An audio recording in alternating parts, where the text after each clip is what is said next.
Now, books about some of South Africa's best-known heroes are a dime a dozen. But now a story about one of the country's lesser-known champions is making waves.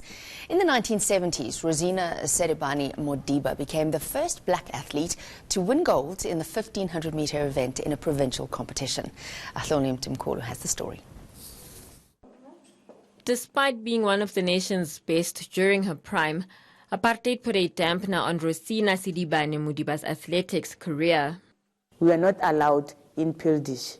We were not allowed to any ground that was used by whites. We were just running in the mines because those grounds were for miners, and then they did it from their mined athletes. Sedibane-Modiba pushed back against the odds to become one of the country's most recognizable black athletes in the 1970s.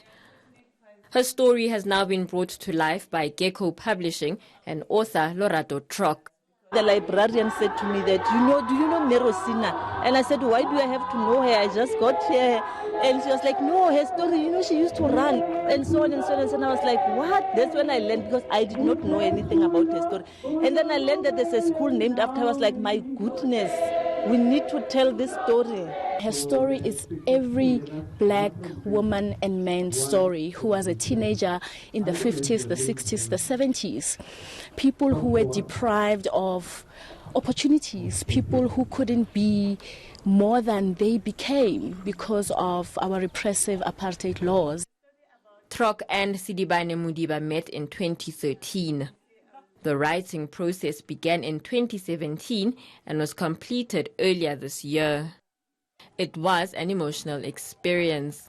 For me, what stood out was when she was not allowed, because she was black, she was not allowed to board a plane to go and run in Namibia. You know what plane she used? She was put into a military plane where there was a hole in there, and she was sitting there the whole time, like it's just because she was black.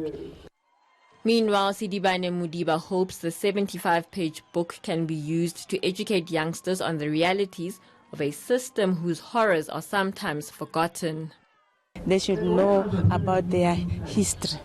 They mustn't just say, if we say there was apartheid, think that we are talking something that is a lie. They must know their history. They mustn't just read about whites. The blacks too.